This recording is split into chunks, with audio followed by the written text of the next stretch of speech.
अस्सलाम वालेकुम नाजरीन, मैं हूं नवीद इलाही। नाजरीन, आज की तो अहम खबर जो सब तक पहुंच चुकी है कि पीटीआई के चेयरमैन इमरान खान की गिरफ्तारी हो गई इस्लामाबाद हाई कोर्ट से। और उनको अब्दुल कादर यूनिवर्सिटी केस में वहां से गिरफ्तार कर लिया गया। अ, बज़ाहिर ये लग रहा था वैसे भी। अब ये तो वो कह रहे हैं कि नैब के केस में अरेस्ट किया है, लेकिन जिस तरह की अब जिस नहज पे बात पहुंच चुकी थी, अब ये लग रहा था कि गिरफ्तारी नागुज़ीर है। इससे पहले आप देखिए कि 2-4 रोज में, वैसे तो 1 साल से ये काम जारी था जब से वो हुकूमत से अलग हुए थे, तो उन्होंने निशाना बनाया हुआ था, हदफ बनाया हुआ था फौज को और उनके अफसरान को।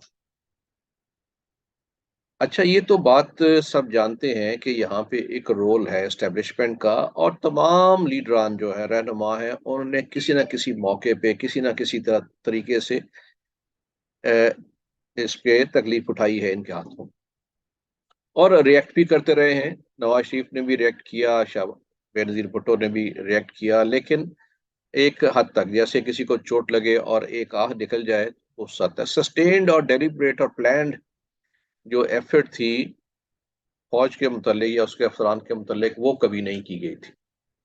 लेकिन इन्होंने वो एक सस्टेन्ड एफर्ट की। ये सोशल मीडिया का दौर है, और सोशल मीडिया को पीटीआई बड़े फाल तरीके से इस्तेमाल करती है, तो वहाँ नीचे तक और बैरून मुल्क तक फौज और इवन जो चीफ ऑफ आर्मी स्टाफ हैं और बाकी जो अफसरान हैं आईएसआई, उनके मुतलिक खुल्लम खुल्ला इल्ज़ामात और अलकाबात इस्तेमाल किए जाते रहे। अब मेरा ख्याल है बात इस नहज पे पहुंच गई थी कि आईएसपीआर को इंटरवीन करना पड़ा, और कहा कि बगैर किसी सबूत के इल्ज़ामात लगाए जा रहे हैं जो जिस पे कानूनी कार्रवाई भी की जा सकती है। अब इसके जवाब में भी एक उन्होंने वीडियो फिर पैगाम जारी किया कि मेरे पास सबूत है।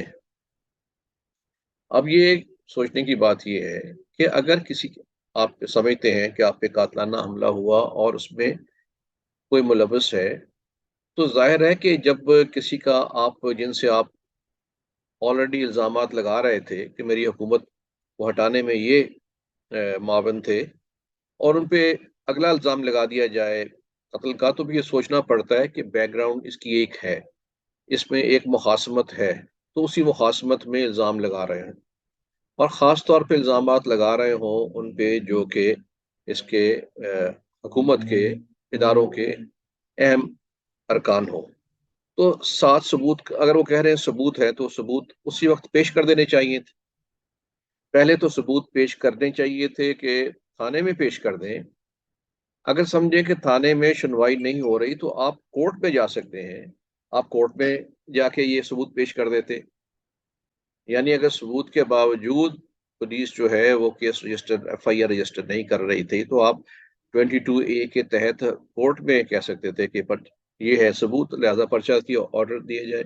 ये दोनों काम नहीं किए। इससे मालूम ये होता है कि कोई सबूत नहीं है, सुनी सुनाई बातें हैं जो उनके लोग, जाहिर है कि चेयरमैन हैं बड़ी पार्टी के, और प्राइम मिनिस्टर रहे हैं, और जिन पे इल्ज़ाम लगा रहे हैं वो इनके पुश्तपनाही करने वाले भी थे। तो वहाँ पे अभी भी अनासर मौजूद होंगे जो कुछ इतलात देते होंगे, लेकिन तो अगर दी है इतला, तो उसको आप सबूत के तौर पे सामने लाएं। ये तो नहीं है कि आप बयानात में, वीडियो बयानात में, अपने जलसे जुलूसों में बार बार नाम लें और हत्ता कमेज रवैया अख्तियार करें। तो ये एक गलत तरीक़ाकार था। आप देखिए कि इस तरह के ही केस में, जिस इंडिया में राहुल गांधी ने जब प्राइम मिनिस्टर मोदी के मुतालिक कहा कि कोई इस तरह के लफ्ज़ इस्तेमाल किए कि चोर, मोदी नाम रख लेते हैं, मोदी चोर है, तो उनको 2 साल की सजा मिली है। खैर, ये तो पाकिस्तान में भी डेफेमेशन लॉ मौजूद है, 500 जो पीपीसी है डेफिनेशन उसमें, और 501 सेक्शन 501 पीपीसी में सजा भी हो सकती है 2 साल की। लाइबल है, स्लेंडर है, यानी अगर रिटर्न कर दें तो लाइबल, अगर वर्बल होगा तो स्लेंडर। डेफेमेशन लॉ तो मौजूद है। तो इस बार ये रहा था कि ऑलरेडी इतने केसेस मौजूद हैं इनके खिलाफ, अगर किसी और के खिलाफ हो तो पुलिस उसको इश्तिहारी करार दे दे, या वैसे एनकाउंटर में ही मार देती हैं। तो इससे पता चलता है कि किस तरह के यहाँ पे आम आदमी के लिए क्या कवानीन है। हम और आप इस तरह की अगर एक भी पर्चा हुआ हो तो देखें क्या हशर होता है। यहाँ पे 100 केस लिए फिरते हैं, लेकिन कोई इन्हें कुछ नहीं कह रहा। घरों पे जाके तफ्तीश के लिए जा रहे हैं, घरों पे जाके उनसे पूछा जा रहा है, लेकिन हर चीज की फिर एक लिमिट होती है। तो बाहर ये नजर आ रहा था कि अब ये एक उस लिमिट पे पहुंच चुके हैं। अब जिस केस में पकड़ा है वो बेसिकली तो अलकादर यूनिवर्सिटी है जो सोहावा जेलम में है, और वो एक ट्रस्ट है जिसने बैरियर टाउन है उसके साथ एक एमओयू साइन किया, और उसमें डोनेशन लिए, जिसमें इमरान खान और उनकी जो अहलिया है बुशरा बीबी और फराह खान गोगी, वो तीनों जो हैं बेनिफिशरीज हैं उस ट्रस्ट के। और ये कहा जाता है कि मलिक रियाज ने 458 केनाल्स जो हैं वो एक्विजिशन करा के दिए।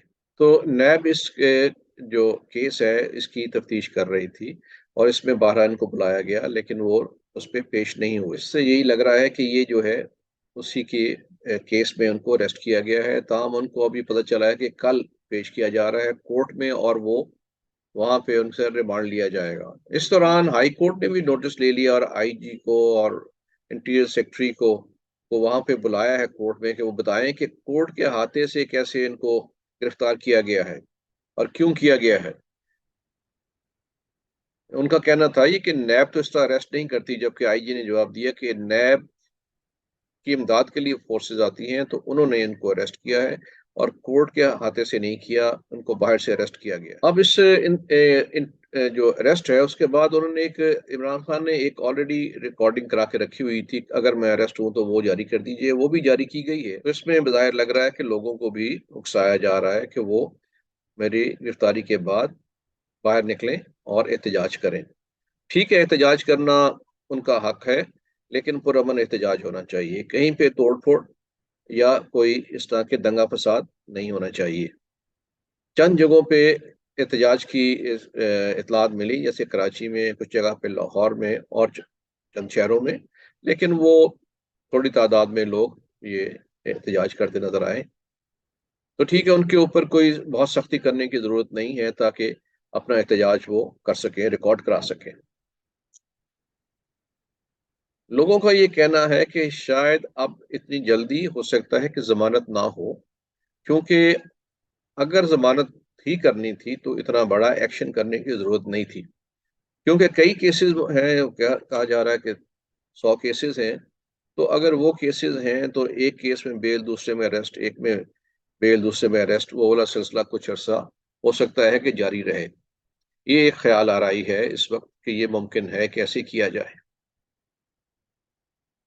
इससे एक तो दो जो इसके नतायज या आप समझिए कि फॉल आउट उसके होंगे। एक तो है कि जो मुज़ाकरात तो ऑलरेडी हुकूमत और पीटीआई के दरमियान जो है तातुल का शिकार थे, वो मजीद जो है तातुल उसमें हो जाएगा, और जाहिर है कि एहतजाज को भी एक हद तक ही जाने दिया जाएगा, उससे आगे नहीं जाएंगे। तो ये हफ्ते 10 दिन में ये तय हो जाएगा कि आइंदा सियासत यहाँ पे कैसे की जाएगी। और ऐन मुमकिन है कि अगर कोई ज्यादा रेजिस्ट करने वाले इनके second line first line leaders हुए पीटीआई, तो वो भी हो सकता है हिरासत में ले लिए जाए। जैसे मिनिस्टर इंटीरियर ने, राना सलाम ने कहा है, अगर किसी ने गैर कानूनी एहतजाज किया या तोड़ फोड़ की तो उनसे सख्ती से निपटा जाएगा। तो जैसे मैंने पहले अर्ज किया कि जो तोड़ फोड़ के अलावा एहतजाज रिकॉर्ड कराने की इजाज़त होनी चाहिए। तो नाजरीन, ये एक जो काफ़ी देर से सूरत हाल चल रही थी, क्योंकि शुरू से जब से हुकूमत से बाहर निकले हैं लास्ट ईयर इमरान खान, उसके बाद से उन्होंने ये रवैया अख्तियार किया था, और उसको काफ़ी बर्दाश्त किया गया। और अल्टीमेटली अभी काफ़ी देर से लग रहा था कि गिरफ्तारी जो है वो मुमकिन हो सकती है, और अल्टीमेटली वो काम हो गया है। अब भी देखते हैं कि आगे फर्दर क्या डेवलपमेंट्स होती हैं। कल उन्होंने रिमांड के लिए जाना है, फिजिकल रिमांड की के लिए नैब जाएगी, तो उसमें क्या सूरत हाल होती है। तो नई जो फर्दर डेवलपमेंट होगी उसके साथ दोबारा हाजिर होंगे। शुक्रिया।